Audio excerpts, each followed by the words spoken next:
Hello everyone and welcome again to psycho. इस वीडियो में हम उत्तराखंड पुलिस मुख्य आरक्षी तथा उत्तराखंड लैब स्टैंड के लिए फिजिक्स के इंपॉर्टेंट एमसीक्यू को सॉल्व करेंगे। ये सभी क्वेश्चंस यूके ट्रिपल एससी द्वारा 1 रॉ के एग्जाम में पूछे गए थे, तो ये सभी क्वेश्चन आपके लिए बहुत ज़्यादा इंपॉर्टेंट है क्योंकि ये सभी यूके ट्रिपल एससी ने पूछा है और जो आपका पेपर होगा मुख्य आरक्षी का और लैब स्टैंड का वो भी यूके ट्रिपल एससी करवाएगा, तो पेपर उसी ने बनाना है। ठीक है, तो आपको इन क्वेश्चन को सॉल्व करके आपको एक बेसिक आइडिया मिल जाएगा कि क्वेश्चन किस प्रकार के बनते हैं। ओके तो ये वीडियो आपके लिए बहुत ज़्यादा इंपॉर्टेंट होगी और इससे पहले भी मैंने आपको 25 क्वेश्चन और करवाया है पिछली वीडियो में, तो यदि आपने उस वीडियो को नहीं देखा तो उस वीडियो को भी देख लें। उसका जो लिंक है वो डिस्क्रिप्शन बॉक्स में मिल जाएगा। चैप्टर वाइज मैंने आपको फिजिक्स करवाया है, तो चैप्टर वाइज वीडियो की लिंक भी आपको डिस्क्रिप्शन बॉक्स में मिल जाएगी। ठीक है, तो वीडियो शुरू करते हैं और यदि आपको वीडियो से कुछ सीखने को मिले तो आप इस वीडियो को लाइक करें। तो पहले क्वेश्चन को देखते हैं। पहला क्वेश्चन क्या है हमारा? पहला क्वेश्चन है the conductance of the intrinsic semiconductor. Intrinsic semiconductor की चालकता क्या होती है? पहला ऑप्शन है कि कैन नॉट बी प्रिडिक्टेड, की भविष्यवाणी नहीं की जा सकती कि कैसी होती है। दूसरा बोला जा रहा है कि डिक्रीज विद टेम्परेचर, तापमान के बढ़ने के साथ इसकी जो चालकता होती है वो घटती है। और थर्ड ऑप्शन है हमारा जो बढ़ती है इसकी चालकता तापमान के बढ़ने के साथ। और डी ऑप्शन है कि तापमान पे इसका कोई भी प्रभाव नहीं पड़ता है। तो इंट्रिंसिक सेमीकंडक्टर क्या होते हैं? देखिए, सेमीकंडक्टर में पहली बात तो ये गुण होता है कि उनकी चालकता तापमान के बढ़ाने पे बढ़ती है। ठीक है, संयोजकता बैंड और चालक बैंड का यहाँ पे खेल होता है। ठीक है, तो जितने भी अर्धचालक होते हैं उनमें अगर हम तापमान को बढ़ाते हैं तो उनकी चालकता बढ़ती है। जैसे आपने सोलर प्लेट देखा होगा, सोलर प्लेट लगाते हैं तो जब तापमान ज़्यादा होता है सूर्य का, मतलब जब सूर्य ज़्यादा चमकता है तो वो ज़्यादा बिजली प्रोड्यूस करता है। ठीक है, और जब डिम होता है सूरज तो उस टाइम बहुत कम इलेक्ट्रिसिटी प्रोड्यूस होती है। इसका कारण बस इतना है कि जितना अधिक तापमान मिलेगा सेमीकंडक्टर को उसकी उतनी ज़्यादा चालकता होगी। ठीक है, हम कह सकते हैं जो इंट्रिंसिक सेमीकंडक्टर होता है उसकी चालकता तापमान के बढ़ने पर क्या होगा? बढ़ेगी। तो तापमान के बढ़ने पर बढ़ेगी, यानी कि ऑप्शन नंबर सी है, इंक्रीज विद टेम्परेचर। ओके, तो इसका ऑप्शन नंबर सी करेक्ट हो गया। नेक्स्ट क्वेश्चन देखते हैं। नेक्स्ट क्वेश्चन है what is the coefficient of performance of refrigerator that need to maintain a table at 9 degree Celsius if the room temperature is 36 degree Celsius. तो ये question मैंने आपको नहीं करवाया है, क्या करवाया है ना? ठीक, कोएफिशिएंट ऑफ परफॉर्मेंस निकालना आपको बताया हुआ है। ठीक है, तो देखिए ये क्वेश्चन मैंने आपको पहले बता दिया था। ठीक है, मेरे को तो बाद में पता चला कि यूके ट्रिपल एससी ने ये क्वेश्चन पूछा हुआ है। ठीक है, तो जो मैं आपको करवा रहा हूँ वो एनसीईआरटी से करवा रहा हूँ और यूके ट्रिपल एससी भी जो क्वेश्चन पूछती है वो एनसीईआरटी से पूछती है। इसका प्रूफ जो है वो आपको इस क्वेश्चन से मिल सकता है। ठीक है, ये क्वेश्चन मैंने आपको करवाया हुआ है कोएफिशिएंट ऑफ परफॉर्मेंस रेफ्रिजरेटर का। आपको इसका फॉर्मूला क्या बताया था मैंने? N is equal to coefficient of performance is equal to T2/T1 - T2, ये बताया था मैंने। जहाँ पे T1 क्या होता है? T1 होता है जो हीट वो निकालता है बाहर, या फिर ऐसे बोल सकते हैं बाहर का टेम्परेचर जो होता है। ठीक है, जैसे यहाँ पे दे रखा है रूम का टेम्परेचर। ठीक है, तो वो T1 होता है। और T2 क्या होता है? जो फ्रिज के अंदर का टेम्परेचर है उसको बोलते हैं T2। तो सारी वैल्यू को यहाँ पे रखते हैं और मैंने आपको उस टाइम भी बोला था कि आपको जो क्वेश्चन में वैल्यू दे रखी है सेंटीग्रेड में दे रखी है, यानी सेल्सियस में दे रखा है। आपको एसआई में चेंज करना पड़ेगा। एसआई में टेम्परेचर की क्या होती है यूनिट? कैल्विन होती है। तो कैल्विन में सबसे पहले हम यूनिट को चेंज कर देते हैं। 9 डिग्री सेल्सियस को कैल्विन में चेंज करेंगे तो 273 इसमें जोड़ देंगे। 273 इसमें जोड़ेंगे तो कितना हो गया? 282 कैल्विन हो गया। और अगर इसमें जोड़ेंगे 36 में 273 जोड़ेंगे तो कितना आ जाएगा? ये 9 और 10 और 3, 309 हो जाएगा। ठीक है, तो सारी वैल्यू को फॉर्मूले में रखते हैं। N is equal to 282 upon ये कितना आता है? 309 माइनस 282। ठीक है, ये आ गया। इसको घटाते हैं, इसमें से 9 में से 2 गया 7 और 10 में से ये गया 2 और 1 में से 1 0। ठीक है, तो एन की वैल्यू क्या आ गई? कोएफिशिएंट ऑफ परफॉर्मेंस क्या हो गया? 282/27। ठीक है, इसको काटेंगे तो कितनी बार में जाएगा? 10 बार में तो डायरेक्ट जाएगा 10.44। ठीक है, 10.44 आ जाएगी इसकी वैल्यू, जो कि ऑप्शन नंबर ए में। ठीक है, तो बहुत बेसिक सा क्वेश्चन था और ये क्वेश्चन मैं अपनी तरफ से ऐड नहीं कर रहा हूँ, ये सभी क्वेश्चन यूके ट्रिपल एससी ने पूछा हुआ है। ठीक है, वैसे मैंने आपको ये वाला क्वेश्चन करवा दिया था जब मैं आपको थर्मोडायनेमिक्स करवा रहा था। ओके, नेक्स्ट क्वेश्चन देखते हैं। नेक्स्ट क्वेश्चन देखिए कि what is the critical angle. Critical angle किसको बोलते हैं? क्रांतिक कोण को। ठीक है, what is the critical angle of water with respect to the air that has a refractive index इतना। ठीक है, वाटर का रिफ्रैक्टिव इंडेक्स इतना दे रखा है और पूछा गया है कि इसके एयर के रिस्पेक्ट में इसका क्रांतिक कोण कितना होता है। तो क्रांतिक कोण का डायरेक्ट फॉर्मूला होता है, क्या होता है? साइन थीटा, जहाँ पे थीटा क्या है? क्रांतिक कोण है, इज इक्वल टू NR। ठीक है, जिस माध्यम में वो प्रकाश अपवर्तित हो रही है, रिफ्रैक्टिव माध्यम, और जहाँ से प्रकाश आ रही है। ठीक है, अपॉन ये उन दोनों में अपवर्तनांक यानी कि रिफ्रैक्टिव इंडेक्स। ओके, हमसे बोला गया वाटर के रिस्पेक्ट में एयर का कितना होता है रिफ्रैक्टिव इंडेक्स? तो बता रखा मैंने आपको, 3 बार 0 और फिर 3। एयर का ये हो गया, यानी हम इसको 1 ले सकते हैं, 1 मान सकते हैं। ठीक है, ये 0.003 को हटा भी सकते हैं, 1 ले सकते हैं। ठीक है, तो वाटर के रिस्पेक्ट में एयर का निकालते हैं, यानी sine theta sine theta is equal to air का कितना है 1 और वाटर का कितना है 1.33। ठीक है, ये हो गया। अब हमें यहाँ थीटा की वैल्यू चाहिए, साइन को इधर भेज देंगे तो क्या बच जाएगा, theta is equal to sine inverse ये कितना था 1/1.33। अब इसको अगर आपको सॉल्व करना है तो अच्छी बात है, अगर नहीं आता तो यहाँ पे तुक्का लगा सकते हो। कैसे लगा सकते हो, देखिए √2 की वैल्यू कितनी होती है 1.41 होती है, √2 की वैल्यू कितनी होती है 1.41। और मैं अगर साइन 45 की बात करूँ, साइन 45 की वैल्यू कितनी होती है 1/√2, यानी मैं बोल सकता हूँ 1/1.41। ठीक है, जो कि इसके आसपास लग रहा है मुझे। ठीक है, 1.141 1/1.33 के थोड़ा आसपास लग रहा है मेरे को। अब देखिए यहाँ पे वैल्यू क्या है, इससे ज़्यादा वैल्यू है। जब नीचे ज़्यादा वैल्यू होती है तो जब नीचे की वैल्यू, जब हर की वैल्यू ज़्यादा होती है और हम डिवाइड करते हैं तो वैल्यू क्या आती है, छोटी आती है। ठीक है, यानी ये क्या है 45 की वैल्यू है, और अब देखिए नीचे यहाँ क्या है, वैल्यू छोटी है, इससे डिवाइड करेंगे तो यहाँ पे क्या आएगी, वैल्यू बड़ी आएगी। बड़ी का मतलब क्या, कि 45 से वैल्यू बड़ी आएगी। ठीक है, मैं ये इतना बता रहा हूँ। ठीक है, तुक्का लगाने का सही तरीका बता रहा हूँ, तुक्का नहीं है, मतलब एक स्मार्ट अप्रोच बोल सकते हैं हम इसको। अगर हम इसे सॉल्व नहीं कर पा रहे हैं तो देखिए क्या किया मैंने, आपको फिर से बताता हूँ। मुझे पता है कि साइन 45 की वैल्यू होती है 1/√2। ठीक है, ये होती है, और √2 की वैल्यू भी पता है मुझे 1.41 इतना होता है। ठीक है, √2 की वैल्यू, इसको साइड में रखते हैं। और हमारी क्या वैल्यू निकल गई, साइन इनवर्स 1/1.33। ठीक है, अब मैंने आपको एक चीज़ बोला, जब नीचे वैल्यू बड़ी हो और डिवाइड करते हैं तो वैल्यू हमेशा छोटी आती है। जैसे कि देखिए 10 को डिवाइड करना है हमें 5 से और 10 को डिवाइड करना है हमें 2 से, तो देखिए यहाँ पे वैल्यू क्या है, बड़ी है, तो इसको डिवाइड करेंगे तो कितना आएगा 2 आएगा। और जब इससे, अब यहाँ देखिए वैल्यू नीचे छोटी है तो इससे डिवाइड करेंगे तो 5 आएगा। तो यही बोलना चाह रहा हूँ, जब नीचे वैल्यू बड़ी होती है उससे डिवाइड करते हैं तो वैल्यू छोटी आती है, और जब नीचे वैल्यू छोटी होती है उससे डिवाइड करते हैं तो वैल्यू बड़ी आती है। ठीक है, 1/1.41 को डिवाइड कर रहे हैं तो कितना आ रहा है, 45 डिग्री आ रहा है। ठीक है, अब इससे ये वैल्यू छोटी है मतलब कि अगर इससे डिवाइड करेंगे तो 45 डिग्री से ज़्यादा आएगा, 45 डिग्री से ज़्यादा आएगी वो वैल्यू, जो भी आएगी वैल्यू। ठीक है, अब ऑप्शन का सहारा लेते हैं, 45 से बड़ी आएगी तो इसको काट दो। ठीक है, 45 से बड़ी आएगी लेकिन इतनी बड़ी भी नहीं आनी है कि 68 हो जाए, तो ये तो कट गया। तो 45 के आसपास, और 45 से बड़ी वैल्यू क्या दिख रही है हमें, ऑप्शन नंबर ए दिख रहा है 48.75। ठीक है, तो यही होगा हमारा आंसर। ओके, नेक्स्ट क्वेश्चन देखते हैं। नेक्स्ट क्वेश्चन देखिए, what is the collision in which only some of the kinetic energy is lost and deformation is partially relieved called. ठीक है, वह टक्कर क्या कहलाती है जिसमें केवल कुछ गतिज ऊर्जा नष्ट हो जाती है और विरूपण आंशिक रूप से मुक्त हो जाता है। तो उस टक्कर को क्या बोलते हैं, completely elastic collision, in elastic collision, conserve collision, या फिर इलास्टिक कोलिजन। तो देखिए टक्करों के बारे में देख लेते हैं। तो देखिए इलास्टिक कोलिजन और इन इलास्टिक कोलिजन ये दो मेन है एनसीईआरटी में, इन दोनों को देखते हैं। इलास्टिक कोलिजन यानी जो प्रत्यास्थ टक्कर होता है, इलास्टिक मतलब प्रत्यास्थ टक्कर, इन इलास्टिक मतलब अप्रत्यास्थ टक्कर।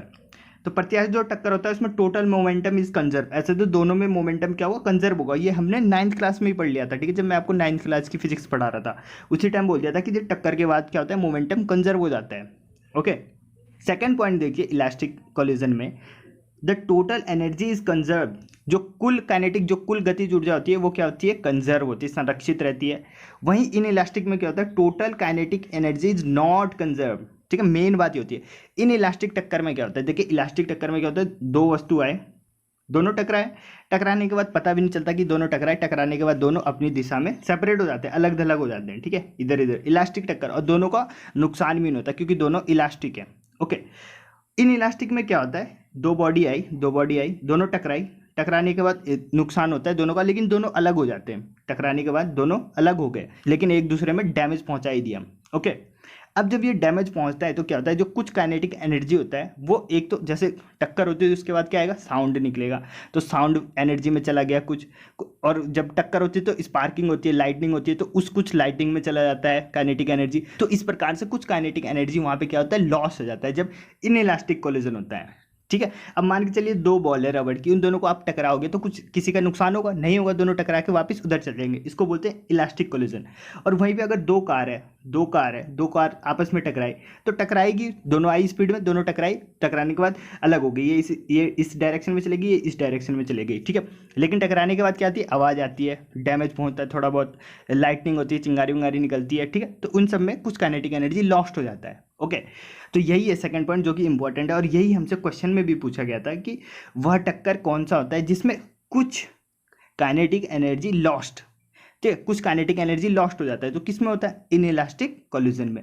इनइलास्टिक कोलिजन किस में, ऑप्शन नंबर बी में। ठीक है, अप्रत्यास्थ जो टक्कर होती है उसमें कुछ काइनेटिक एनर्जी लॉस्ट हो जाती है। ठीक है, और एक होता है परफेक्ट इन इलास्टिक कोलिजन, इसमें सारी की सारी जो काइनेटिक एनर्जी होती है वो लॉस्ट हो जाती है, इसमें तो कुछ हो रहा है। और अगर सारी काइनेटिक एनर्जी लॉस्ट हो जाएगी तो वो होगा परफेक्ट इन इलास्टिक कोलिजन। ठीक है, वो परफेक्ट इन इलास्टिक कोलिजन होता है। ओके, समझ में आ गया। नेक्स्ट क्वेश्चन देखते हैं। नेक्स्ट क्वेश्चन है, in case of gases with increase in temperature the viscosity. ठीक है, गैसेस में पूछा गया है कि जो विस्कोसिटी यानी कि श्यानता, श्यानता मैंने आपको बहुत अच्छे से पढ़ाया था चैप्टर वाइज वाली वीडियो में। ठीक है, तो टेम्परेचर बढ़ाने के साथ श्यानता, किसी गैस की श्यानता क्या होती है, हमने पढ़ा था बढ़ती है, तो ऑप्शन नंबर डी हो गया इसका करेक्ट। ऑप्शन नंबर डी यानी कि बढ़ती है। तापमान बढ़ाने के साथ किसी भी गैस की श्यानता क्या होती है, बढ़ती है। Option number D is correct. ठीक है, चैप्टर वाइज वाली वीडियो में आप देख सकते हो श्यानता क्या होती है। ठीक, नेक्स्ट क्वेश्चन है, the slope of force displacement graph give the dash of the body. Force and displacement का ग्राफ बनाते हैं, ये हो गया फोर्स, ये हो गया डिस्प्लेसमेंट। ठीक है, अगर इसका ग्राफ बनाते हैं तो जो स्लोप बनेगा, जो स्लोप बनता है यहाँ पे, ठीक है, ये स्लोप किसको रिप्रेजेंट करता है, ये स्लोप किसको रिप्रेजेंट करेगा। तो देखिए, अगर ये क्वेश्चन आपको नहीं आता है तो आप ऑप्शन के साथ जा सकते हो। मैंने क्या बोला था, ऑप्शन एलिमिनेशन टेक्निक का यूज जरूर करना है वहाँ पे, चाहे आपको क्वेश्चन आए या ना आए। देखिए, यहाँ पे हो रही है फोर्स की बात और डिस्प्लेसमेंट की बात। आपने सुना होगा फोर्स और डिस्प्लेसमेंट तो वर्क में यूज होता है, W equal to F into S. S क्या होता है, जहाँ पे डिस्प्लेसमेंट होता है। ठीक है, अब ऑप्शन पढ़िए, देखिए पहला ऑप्शन नंबर एक्सेलरेशन, कि एक्सेलरेशन को रिप्रेजेंट करेगा, तो नहीं, फोर्स और डिस्प्लेसमेंट में एक्सेलरेशन का तो कुछ है ही नहीं, तो एक्सेलरेशन काट देते हैं। ठीक है, दूसरा ऑप्शन है मोमेंटम यानी संवेग, तो संवेग की भी कोई बात नहीं हो रही है, तो ये संवेग भी काट सकते हैं। और फोर्थ ऑप्शन है इम्पल्स यानी आवेग, आवेग भी नहीं हो सकता है यहाँ पे, तो आवेग भी काट सकते हैं। बचता है हमारा फोर्स ग्रेडियंट यानी कि जो ढाल फोर्स है, जो ढाल वाला बल है, इसको ग्रेडियंट मतलब कि ढाल प्रवणता। ठीक है, बल प्रवणता बोलते हैं इसको, बल प्रवणता। ठीक है, तो बल प्रवणता बोलते हैं इसको, नाम से ही अगर आप नाम भी देख लोगे तो उससे भी पता चल जाएगा इसका आंसर क्या होगा, प्रवणता होगा। ठीक है, और ये फोर्स वाली लाइन है और ये क्या है, डिस्प्लेसमेंट वाली लाइन है। ठीक है, तो ये वाली जो स्लोप है इसको क्या बोलते हैं, फोर्स ग्रेडियंट यानी कि बल प्रवणता। ठीक है, तो ऑप्शन नंबर सी इसका करेक्ट हो गया। नेक्स्ट क्वेश्चन है, which of the following unit is use to express the magnitude of the charge on the electron. Electron के ऊपर जो चार्ज होता है उसको हम किस यूनिट द्वारा व्यक्त करते हैं। तो बेसिक सा क्वेश्चन है, चार्ज की ऐसा यूनिट क्या होती है, तो क्या होती है, कूलाम होती है।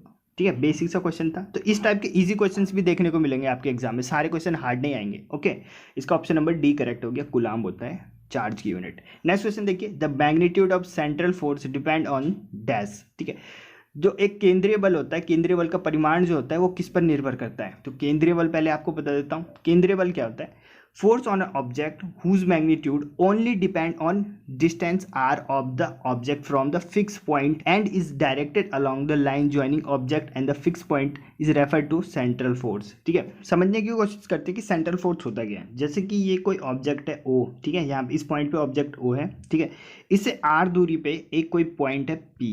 ठीक है, तो जो सेंट्रल फोर्स होता है इस पॉइंट P से जो इस लाइन के अनुदिश जो इस ऑब्जेक्ट पे जो भी फोर्स लग रहा है उसे बोलते हैं सेंट्रल फोर्स। ठीक है, और इसका जो परिमाण होता है यानी जो इसका मैग्नीट्यूड होता है ये केवल किस पे निर्भर करता है, ये जो दूरी है इसके ऊपर। ठीक है, इस फोर्स का परिमाण केवल इसके बीच की दूरी के ऊपर डिपेंड करता है, और इसका डायरेक्शन किधर होता है, जो हम इस फिक्स पॉइंट से इस ऑब्जेक्ट को जो मिला रहे हैं, ये वाली जो लाइन है इस लाइन के अनुदिश इसकी क्या होती है, दिशा होती है, तो इसे बोलते हैं सेंट्रल फोर्स। ठीक है, ऑब्जेक्ट के सेंटर की तरफ लगती है किसी भी फिक्स पॉइंट से। ठीक है, और जिसका परिमाण केवल उन दोनों के बीच की दूरी पर डिपेंड करता है। ओके, तो इसे बोलते हैं सेंट्रल फोर्स। तो अब देखिए, क्वेश्चन था कि the magnitude of the central force depends on, यही क्वेश्चन पूछा गया कि जो उसका परिमाण होता है किस पर निर्भर करता है, तो जो डिस्टेंस था, जो फिक्स पॉइंट से उस ऑब्जेक्ट के बीच की जो दूरी थी उसके ऊपर डिपेंड करता है। अभी हमने देखा डेफिनेशन है। तो देखिए option number A, distance of the point of application of the force from the fix point. ठीक है, तो बिल्कुल सही यही होगा इसका आंसर कि distance of the point of application, जो ऑब्जेक्ट जो हमने रखा हुआ है, जो एप्लीकेशन हमने रखा है उसकी डिस्टेंस कहाँ से, फिक्स पॉइंट से जहाँ से फोर्स लग रहा है। ठीक है, of the force from the fix point. ठीक है, तो ऑप्शन नंबर ए ही हमारा करेक्ट हो गया। दूसरा वाला क्या है, मास ऑफ द बॉडी नहीं, मटेरियल नहीं, ये भी नहीं, तो ऑप्शन नंबर ए इसका करेक्ट हो गया। ठीक है, ये होता है सेंट्रल फोर्स। नेक्स्ट क्वेश्चन देखते हैं। नेक्स्ट क्वेश्चन है, in a case of extension of spring what is the direction of the restoring force in the comparison with the displacement. एक स्प्रिंग के विस्तार के मामले में विस्थापन की तुलना में प्रत्यानयन बल की दिशा क्या होती है। तो अगर स्प्रिंग का फॉर्मूला पता है आपको स्प्रिंग फोर्स का, तो बहुत ईजिली कर सकते हो ये। एफ इज इक्वल टू क्या होता है, माइनस के एक्स। के क्या होता है, डिस्प्लेसमेंट, जो स्प्रिंग को हम खींचते हैं जितना डिस्प्लेस होता है, ठीक है, उसको बोलते हैं एक्स। एफ क्या होता है, जो उस पर बल लग रहा है। यहाँ पे किस बल की बात कर रहे हैं हम, प्रत्यानयन बल की बात कर रहे हैं, जो कि ये एफ है। तो इस एफ की दिशा किधर होगी बताओ। ये माइनस साइन क्या बताता है हमें, कि जो दिशा होगी वो क्या होगी, विपरीत होगी। तो इस माइनस साइन को देख के ही हम बोल सकते हैं कि जो बल की दिशा होगी वो विस्थापन इसके क्या होगी, विपरीत दिशा में लगेगी। ठीक है, तो विपरीत किस में, ऑप्शन नंबर सी में, opposite direction. Okay, next question देखते हैं। नेक्स्ट क्वेश्चन है, all planets move in elliptical orbit with the sun situated at the one of the focus of the eclipse, which law is this। ठीक है, तो देखिए same यही question मैंने आपको ग्रेविटेशनल वाले चैप्टर में करवाया था ना, और सच बोल रहा हूँ कि उस टाइम मुझे पता नहीं था कि यूके ट्रिपल एस सी ने सेम वही एज इट इज़ वही लाइन लिखी हुई, देख लेना ग्रेविटेशनल चैप्टर का पार्ट 2 या फिर पार्ट फर्स्ट में ये सेम क्वेश्चन मैंने आपको करवाया है, सेम क्वेश्चन। और देखिए यूके ट्रिपल एस सी ने भी सेम वही लैंग्वेज यूज़ किया है। क्यों किया है, क्योंकि मैंने भी एनसीईआरटी से बनाया था क्वेश्चन और इन्होंने भी एनसीईआरटी से ही बनाया है। ठीक है, तो आपका जो पेपर बनेगा वो एनसीईआरटी से बनेगा, तो एनसीईआरटी पे आपको भरोसा रखना है। एनसीईआरटी अगर आपने पढ़ी हुई है तो आपको पेपर 100% क्लियर हो जाएगा, क्योंकि सारे क्वेश्चन वहीं से आएंगे। एक भी क्वेश्चन आपको दूसरे बुक से नहीं मिलेगा, ठीक है, सारे एनसीईआरटी से मिलेंगे। ओके, तो ये सेम क्वेश्चन मैंने आपको करवाया था, सेम एज इट इज़, कि बीच में क्या होता है, सन होता है, और इसके चारों तरफ क्या होते हैं, दीर्घ वृत्ताकार में चक्कर लगाते हैं। ये कौन सा लॉ है केपलर का, ये केपलर का पहला ही लॉ है, जिसको हम क्या बोलते हैं, लॉ ऑफ ऑर्बिट्स। ठीक है, तीनों लॉ बता दिए थे मैंने आपको उस टाइम। ठीक है, चैप्टर वाइज वीडियो में भी बताया था, जब एमसीक्यू करवा रहा था तभी भी बता दिया था मैंने आपको, और ये क्वेश्चन तो हमने सेम एज इट इज़ किया था। ठीक है, तो लॉ ऑफ ऑर्बिट बोलते हैं, यानी कक्षाओं का नियम बोलते हैं इसको, option number B. Next question देखिए, what is the potential at the center of the regular hexagon of side 10 centimeter that has a charge of 5 microcoulomb at each of its vertex। ठीक है, और हमसे बोल दिया गया है कि जो परमिटिविटी है ऑफ फ्री स्पेस उसको इतना लेना है। ठीक है, तो देखिए कैसे करेंगे। हेक्सागन पता है आपको, जिसकी 6 भुजाएं होती है, सारी भुजाएं क्या होती है, बराबर होती है। सभी भुजाओं पे क्या रखा गया है, इतने कूलम का क्या रखा गया है, एक चार्ज रखा गया है, और हमसे पूछा गया है कि उसके सेंटर में कितना पोटेंशियल होगा, कितना विभव होगा। ठीक है, इजी क्वेश्चन है। देखिए ये कोई हेक्सागन है, ठीक है, इसके 6 जो वर्टेक्स हैं, 6 ही होंगे ना, 1 2 3 4 5 6 पे हमने प्लस क्यू चार्ज रखा है। ठीक है, और कितने का रखा है हमने, और क्वेश्चन में वो रखा था 5 माइक्रोकूलम का, इतने का रखा है। तो बोला गया कि इन चार्जों के कारण सेंटर पे कितना विभव आएगा। ओके, इजी क्वेश्चन है। तो देखिए विभव का फॉर्मूला लगा देंगे और कुछ नहीं, उससे पहले हम यूनिट को चेंज कर देते हैं। जैसे कि चार्ज उसने दे रखा माइक्रोकूलम में, तो इसको कूलम में कर दो, कितना आएगा, माइक्रो 10⁻⁻6 से इंटू कर दो, तो ये आ जाएगा 5 × 10⁻⁻6 कूलम। ओके, अब विभव का फॉर्मूला क्या बताया था मैंने, पोटेंशियल का, V = 1/4πε0। ठीक है, Q/R यही बताया था मैंने आपको। ठीक है, अब लेकिन यहाँ पे Q कितने हैं, 6 Q हैं, तो यहाँ पे 6 से इंटू कर देंगे। 6 Q है ना, यहाँ पे 1 Q तो है नहीं, 6 Q है, और प्लस इनकी दूरी क्या है, आवेशों की आवेश से दूरी कितनी है, देखिए यहाँ से यहाँ तक की दूरी कितनी होगी, 10 ही तो होगी, 10 ही तो होगी। देखिए ये 10 होता है, ये 10 होता है, ये 10 होता है, सब 10 है, और यहाँ से यहाँ तक की भी दूरी कितनी होती है, 10 ही होती है। तो 10 जो उसने क्वेश्चन में दे रखा है, उसने किस में दे रखा है, सेंटीमीटर में। तो यहाँ पे गलती मत करना, मैंने क्या बोला था, सब एसआई में होगा। लंबाई का क्या होता है, मीटर होता है, तो मीटर में 10 सेंटीमीटर उसको मीटर में कन्वर्ट करेंगे, 10 सेंटीमीटर को मीटर में करेंगे तो कितना आएगा, 0.1 मीटर, 0.1 मीटर आ गया। ओके, सारी वैल्यू को फॉर्मूले में रखते हैं। V = 1/4πε0 की वैल्यू क्या है, 9 × 10⁹ ठीक है, क्वेश्चन में भी दे रखा और ऐसे आपको पता भी होना चाहिए। ठीक, इंटू क्यू दे रखा है हमें कितने हैं, और ऐसे भी 6 क्यू है, तो पहले तो 6 लगा दो, और 1 क्यू कितना है, 5 × 10⁻⁻6। ओके, अपन R कितना है, R हमें दे रखा है उसने 10 सेंटीमीटर। ठीक है, 10 सेंटीमीटर को मीटर में किया हमने, कितना आएगा, 0.1। ठीक है, ये आ गया, इसको सॉल्व करना है, आंसर आ जाएगा। एक पॉइंट काटेंगे यहाँ ऊपर, एक 10 आ जाएगा, यानी ये आ जाएगा 10⁻⁻5 आ जाएगा। ठीक है, यहाँ से पॉइंट लगाऊंगा ना तो 10 आ जाएगा ऊपर, इसकी 10 के इंटू इसमें करूँगा तो 10⁻⁻5 आ जाएगा। ठीक है, तो ये क्या आ गया, V = 9 × 10⁹ इंटू 5 × 30 कर देते हैं। ठीक है, 5 × 30, और इधर कितना, 10⁻⁻5। ठीक है, 10⁻⁻5 और इधर है 10⁹ तो इसको जब करेंगे तो कितना आएगा, 10⁻+4 आएगा। ठीक है, और इनकी करेंगे तो कितना आएगा, 270। तो V = 270 10⁻4। ठीक है, एक और जीरो यहाँ लगाएंगे तो कितना आएगा, 27 × 10⁵5। एक और जीरो निकाल लेते हैं, सार्थक अंक में बना लेते हैं, तो V = कितना आएगा, 2.7 × 10⁻6 वोल्ट। ठीक है, तो ये आ गया हमारा आंसर, V = 2.7 10⁻6 वोल्ट। देखिए किस वाले ऑप्शन में, ये है हमारा ऑप्शन नंबर डी में, 2.7 इंटू 10⁶ वोल्ट, ठीक है।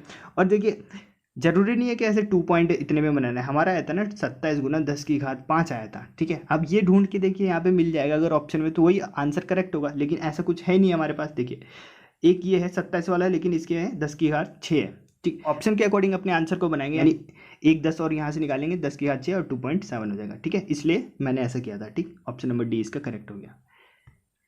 नेक्स्ट क्वेश्चन देखते हैं। नेक्स्ट क्वेश्चन है which of the following quantity have only magnitude but not direction, ठीक है। हमसे स्केलर क्वांटिटी के बारे में पूछा है डायरेक्टली, ठीक है। ठीक है, मतलब कि जिसमें मैग्नीट्यूड होता है और दिशा नहीं होती उसे स्केलर क्वांटिटी बोलते हैं, अदिश राशि बोलते हैं, ठीक है। अदिश राशि कौन सी है इसमें देखिए, एक्सेलरेशन त्वरण क्या होता है, सदिश राशि है। वेलोसिटी क्या है, ये भी सदिश राशि है। डिस्प्लेसमेंट क्या है, ये भी सदिश राशि है। लेकिन स्पीड क्या है, अदिश राशि होता है। स्पीड और वेलोसिटी में बहुत बड़ा अंतर है, ठीक है। स्पीड क्या होता है, दूरी बटे समय, दूरी बटे समय, मतलब किधर भी दूरी चल लो बटे समय। जबकि वेलोसिटी क्या होता है, डिस्प्लेसमेंट बाय टाइम होता है। और डिस्प्लेसमेंट हमें पता है क्या है, एक सदिश राशि होती है। तो इसलिए वेलोसिटी तो सदिश होता है, लेकिन स्पीड क्या होता है, अदिश होता है। तो इसका आंसर हो गया ए, ठीक। नेक्स्ट क्वेश्चन देखते हैं। नेक्स्ट क्वेश्चन है थर्मोडायनेमिक्स तापमान को मापने के लिए इस्तेमाल की जाने वाली एसआई इकाई क्या है, ठीक है। The SI unit to measure the thermodynamics temperature. SI unit temperature का क्या होता है, केल्विन होता है। अभी भी यूज किया था हमने फर्स्ट या सेकंड क्वेश्चन में।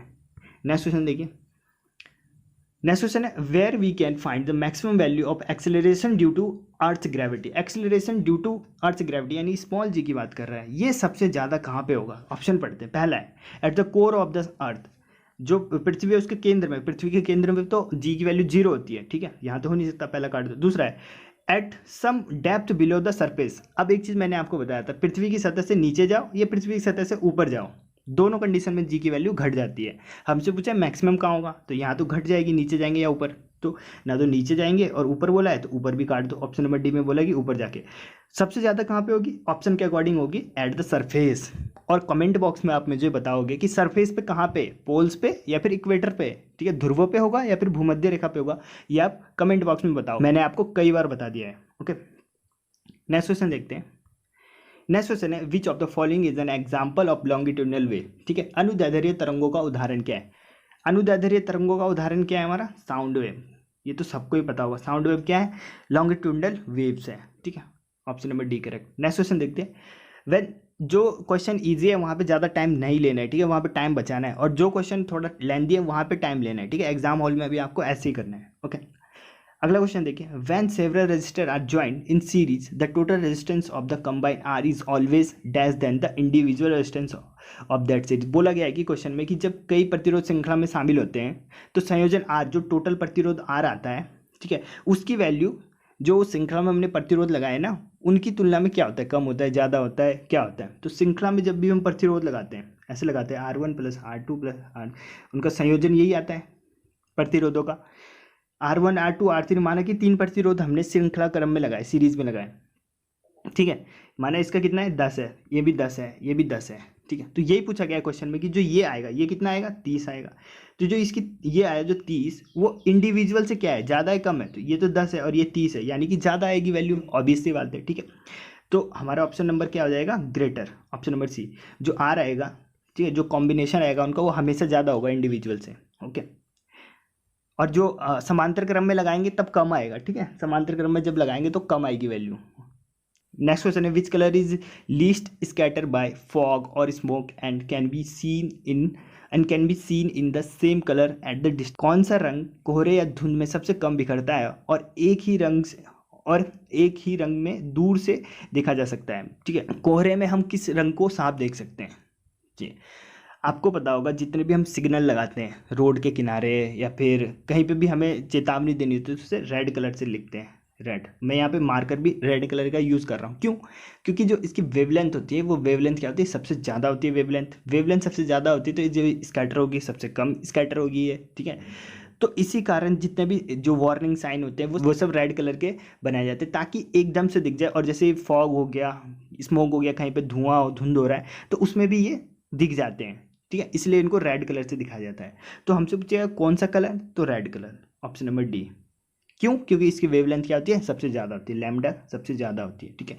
विबग्योर पढ़ा है ना आपने, विबग्योर, ठीक है, सबसे नीचे होता है आर, सबसे ज़्यादा इसका वो होता है डिस्प्लेसमेंट, और इसकी जो वेवलेंथ होती है क्या होती है, सबसे ज़्यादा होती है वेवलेंथ। ओके, नेक्स्ट क्वेश्चन देखिए, नेक्स्ट क्वेश्चन है what is needed to keep the acceleration of body a non zero value. किसी पिंड के त्वरण को शून्येतर, शून्येतर मतलब कि जो जीरो ना हो, जीरो के अलावा कुछ भी हो, मान रखने के लिए आवश्यक क्या है, किसी भी बॉडी का एक्सेलरेशन हमें नॉन जीरो बनाना है, तो उसके लिए हमें क्या करना पड़ेगा। ऑप्शन नंबर ए है नेट एक्सटर्नल फोर्स, बी है यूनिफॉर्म मोशन, और सी है बैलेंस फोर्स, फोर्थ है हमारा कांस्टेंट वेलोसिटी। ठीक है, तो यदि आपको ये क्वेश्चन नहीं आ रहा है तो कोई बात नहीं, ऑप्शन एलिमिनेशन ट्रिक यूज़ करते हैं यहाँ पे, देखते हैं कि ऑप्शन आता है कि नहीं आता है। हमें किसी भी बॉडी का एक्सेलरेशन जीरो नहीं रखना है, जीरो के अलावा कुछ भी हो जाए। ठीक है, तो देखिए पहला ऑप्शन देखिए नेट एक्सटर्नल फोर्स। ठीक है, नेट एक्सटर्नल फोर्स आपको समझ में नहीं आ रहा, कोई नहीं, इसको रहने देते हैं। दूसरा देखिए ऑप्शन नंबर बी है यूनिफॉर्म मोशन। यूनिफॉर्म मोशन क्या होता है, यूनिफॉर्म मोशन यानी एक समान गति। एक समान गति में क्या होता है, जो वेलोसिटी होता है वो क्या होता है, कॉन्स्टेंट होता है। ठीक, अब वेलोसिटी कॉन्स्टेंट है, इसका मतलब क्या हुआ, एक्सेलरेशन क्या होता है, final velocity minus initial velocity by time. Velocity तो कांस्टेंट है, यानी पहले 5 है, बाद में भी 5 है, 5 में से 5 गया 0, तो एक्सेलरेशन क्या गया 0। लेकिन उसने बोला था कि एक्सेलरेशन को 0 नहीं रखना है, तो ऑप्शन नंबर बी काट दो। ठीक है, ऑप्शन नंबर सी है बैलेंस फोर्स, तो इसको रहने देते हैं अभी। ऑप्शन नंबर डी है कांस्टेंट वेलोसिटी। कांस्टेंट वेलोसिटी यानी कि कांस्टेंट वेलोसिटी यानी कि यही अभी यूनिफॉर्म में क्या पढ़ा हमने कि वेलोसिटी कांस्टेंट होता है, कांस्टेंट होगा तो एक्सेलरेशन क्या होगा, 0 होगा। तो ऑप्शन नंबर बी और ऑप्शन नंबर डी तो कट गए। अब बचा हमारे पास option number A net external force, और ऑप्शन नंबर सी बचा बैलेंस फोर्स। ठीक है, अब देखिए ऑप्शन नंबर सी डिस्कस कर रहा हूँ। ये बॉडी है कोई, इधर से कोई लगा रहा है 5 न्यूटन का फोर्स, इधर से लगा रहा है कोई 5 न्यूटन का फोर्स। ठीक है, इसी को बोलते हैं बैलेंस फोर्स। ठीक है, दोनों तरफ से बराबर और इक्वल फोर्स लग रहा हो। ठीक, अब इस कंडीशन में क्या बॉडी हिलेगी अपनी जगह से, नहीं हिलेगी, ये तो यहीं पे रहेगा। अगर बॉडी हिल ही नहीं रही तो उसमें वेलोसिटी नहीं हो रही है, वेलोसिटी नहीं हो रहा है यानी उसमें मोशन नहीं हो रहा है, मोशन नहीं हो रहा है, वेलोसिटी नहीं है, वेलोसिटी नहीं है तो उसमें एक्सेलरेशन खाक होगा जब उसमें वेलोसिटी नहीं है। तो ये ऑप्शन भी कट गया हमारा। ठीक है, यहाँ पे क्या होगा, एक्सेलरेशन यहाँ पे भी 0 होगा, वेलोसिटी भी 0 है, एक्सेलरेशन भी 0 है, इसमें सिर्फ बचा हमारे पास ऑप्शन नंबर ए जो कि सही होगा। ठीक है, तो इस प्रकार से हम इस क्वेश्चन को कर सकते। अगर आपको क्वेश्चन नहीं आता है तो एक बार ऑप्शन एलिमिनेशन ट्रिक को यूज जरूर करना है। ठीक है, तो जब नेट एक्सटर्नल फोर्स लगाएंगे उस पर, नेट एक्सटर्नल फोर्स लगेगा तभी वो जो वस्तु होगी वो मोशन में रहेगी। ठीक है, मतलब उसमें वेलोसिटी होगा। वेलोसिटी कैसे होनी चाहिए, चेंज होना चाहिए वेलोसिटी में, चेंज इन वेलोसिटी बोलते हैं ना एक्सेलरेशन को, change in the velocity is called acceleration. ठीक, तो इसका आंसर होगा ऑप्शन नंबर ए। ठीक, अगला क्वेश्चन देखते हैं। अगला क्वेश्चन है in which of the following cases there is a finite value of work done. निम्नलिखित में से किस मामले में किए गए कार्य का एक सीमित मूल्य है, मतलब कि एक फाइनिट कार्य होगा।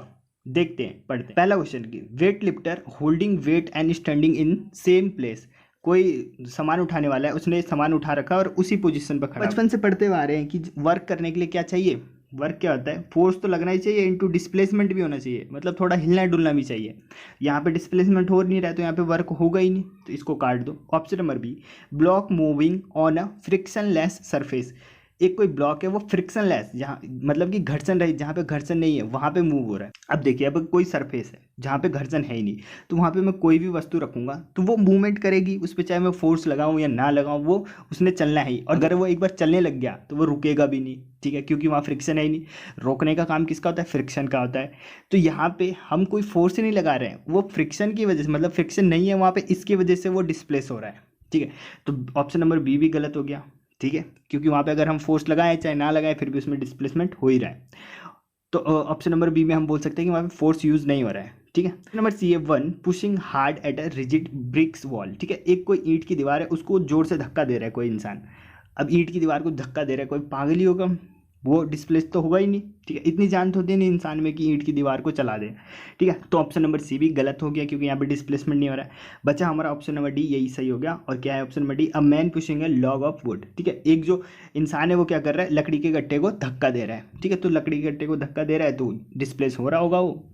ठीक है, लकड़ी के गट्टे को धक्का देकर हम डिस्प्लेस कर सकते हैं। ठीक है, वो तो कर सकता है ना कोई इंसान। ठीक, इसमें क्या होगा, डिस्प्लेसमेंट भी होगा और फोर्स भी लगेगा, तो ऑप्शन नंबर डी हमारा करेक्ट होगा। इसमें फाइनिट, इसमें क्या होगा, finite value of work done होगा। ओके, नेक्स्ट क्वेश्चन देखते हैं। नेक्स्ट क्वेश्चन है what is the shape of wave front for a ray of light diverging from a point source. एक कोई बिंदु स्रोत है, वहाँ से जो प्रकाश निकलेगी उसका शेप कैसा होगा। ये कोई बिंदु प्रकाश है, स्रोत है, यहाँ से अगर कोई प्रकाश निकलेगी तो ऐसे निकलेगी ना, जैसे कि पानी में हम पत्थर मारते हैं उस प्रकार की जो वेव जनरेट होती है, उसी प्रकार की वेव जनरेट होगी। एक पॉइंट देखिए, लाइट का बल्ब है, अब ऐसा तो है नहीं कि खाली इधर इधर रोशनी करता है वो। लाइट के बल्ब को अगर रूम के बीच में लगा दोगे तो पूरा रूम मतलब पूरे रूम में रोशनी आ जाती है, ठीक है। एक बल्ब से पूरा रूम जगमगा उठता है, क्योंकि उसकी जो वेव होती है वो ऐसे होती है, गोल होती है, मतलब हर डायरेक्शन को कवर करती है। ऑल डायरेक्शन को कवर करने का मतलब कि जो उसका वेव होगा कैसा होगा, उसका शेप राउंड होगा, बिल्कुल सर्कल होगा, तभी तो वो हर डायरेक्शन को कवर करेगा, ठीक है। तो इसका आंसर क्या हो जाएगा, ऑप्शन नंबर सी, यानी कि स्फेरिकल, गोलाकार होगा, ठीक है, गोलाकार होगा उसके वेव का शेप, ठीक है, तभी वो हर डायरेक्शन को कवर करेगा। नेक्स्ट क्वेश्चन देखिए। नेक्स्ट क्वेश्चन है, what is the current flowing through a circuit with resistance of कितना है 24 ओम कनेक्टेड टू 6 वोल्ट की बैटरी के साथ। हमसे पूछा है करंट, तो बहुत बेसिक सा क्वेश्चन है, अगर ये क्वेश्चन आपसे नहीं हो रहा है तो डूब मरो। ओम्स का लॉ लगना है, इसमें सिंपल है, R is equal to V upon I. R दिया हुआ है, वी दिया हुआ है, आई निकालना है। आई निकालने के लिए क्या करेंगे, आई को इधर भेज दो, आर को यहाँ भेज दो, यानी कि क्या हो जाएगा, ये आई इज इक्वल टू क्या हो जाएगा, वी बाई आर, ठीक है। सारी वैल्यू सेम, यूनिट बिल्कुल ठीक दे रखा है तो चेंज करने की जरूरत नहीं।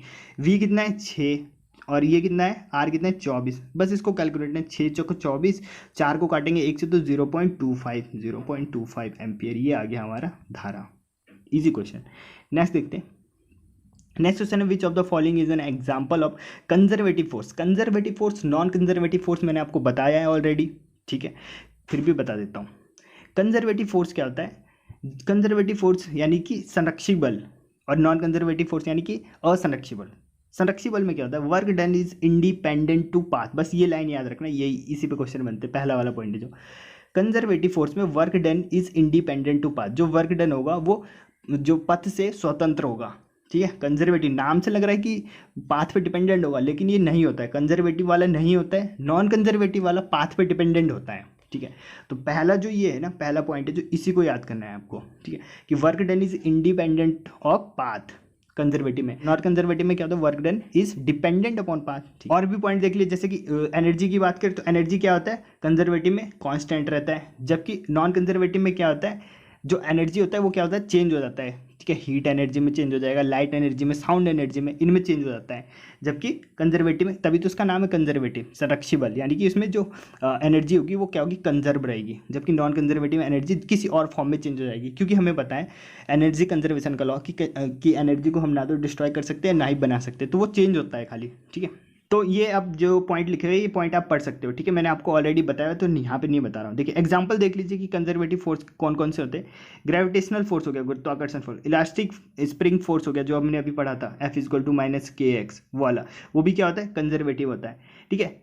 इलेक्ट्रिक फोर्स जो F वाला होता है, कूलम वाला, ठीक है, वो भी क्या होता है, कंजर्वेटिव फोर्स होता है। ये तीनों क्या हो गया, conservative force. Non conservative force कौन से होंगे, ठीक है, काइनेटिक फ्रिक्शन फोर्स, ठीक है, जो घर्षण बल होते हैं स्टैटिक और काइनेटिक, वो दोनों क्या होते हैं हमारे non conservative. Air resistance, tension, normal force और प्रोपल्सन फोर्स ऑफ रॉकेट, ये सब क्या हो गए, नॉन कंजर्वेटिव फोर्स हो गए, क्योंकि इनमें क्या होता है, जो एनर्जी होती है वो किसी और फॉर्म में ट्रांसफर हो जाती है, कंजर्व नहीं रहती है। हमसे क्वेश्चन में पूछेगा कि कौन सा कंजर्वेटिव फोर्स है। देखिए फ्रिक्शन फोर्स अभी हमने पढ़ा कि ये तो नॉन कंजर्वेटिव है, इसको काटो। एयर रेजिस्टेंस भी नॉन कंजर्वेटिव है।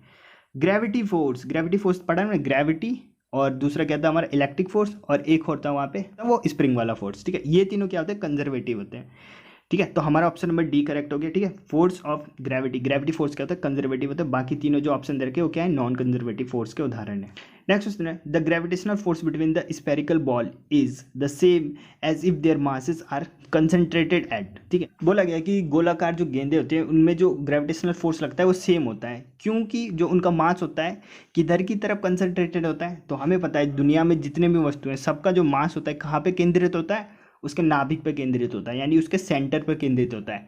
तो इसका ऑप्शन नंबर सी बिल्कुल सही हो गया, क्योंकि जो उसका मास होता है कहाँ पे केंद्रित होता है, उसके नाभिक पे, बीच में सेंटर पे केंद्रित होता है, ठीक है।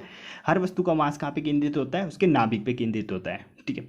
या फिर इसका उल्टा पूछ सकते हैं, जहाँ पे उसका मास केंद्रित होता है उसको हम क्या बोलते हैं, उस वस्तु का नाभिक बोलते हैं, सेंटर बोलते हैं, ठीक है।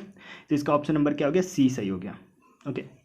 नेक्स्ट क्वेश्चन देखिए, नेक्स्ट क्वेश्चन है कि जैसे जैसे समय अंतराल असीम रूप से छोटा होता जाता है औसत वेग की सीमा को क्या कहा जाता है। तो पिछली वीडियो में इंस्टेंटेनियस पावर के बारे में पढ़ा था, जैसे जैसे हम समय अंतराल कम होता है जो औसत पावर होता है उसको क्या बोलते हैं, इंस्टेंटेनियस पावर बोलते हैं, ठीक है, ताक्षणिक पावर बोलते हैं, शक्ति बोलते हैं। इस वीडियो में हमसे इंस्टेंटेनियस वेलोसिटी के बारे में पूछ लिया गया। इंस्टेंटेनियस वेलोसिटी यानी ताक्षणिक वेग के बारे में पूछ लिया गया, उसकी डेफिनेशन पूछ ली गई है।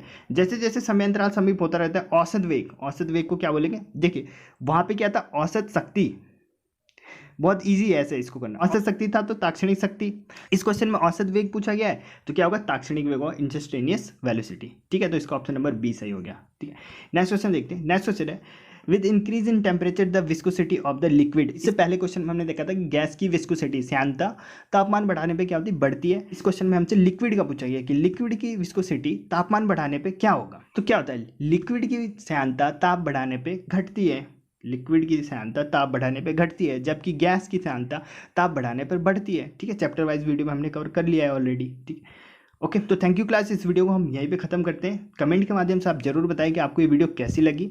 अगर आपने इस वीडियो से कुछ सीखा है तो इस वीडियो को लाइक करें। मिलते हैं नेक्स्ट वीडियो में। जय हिंद।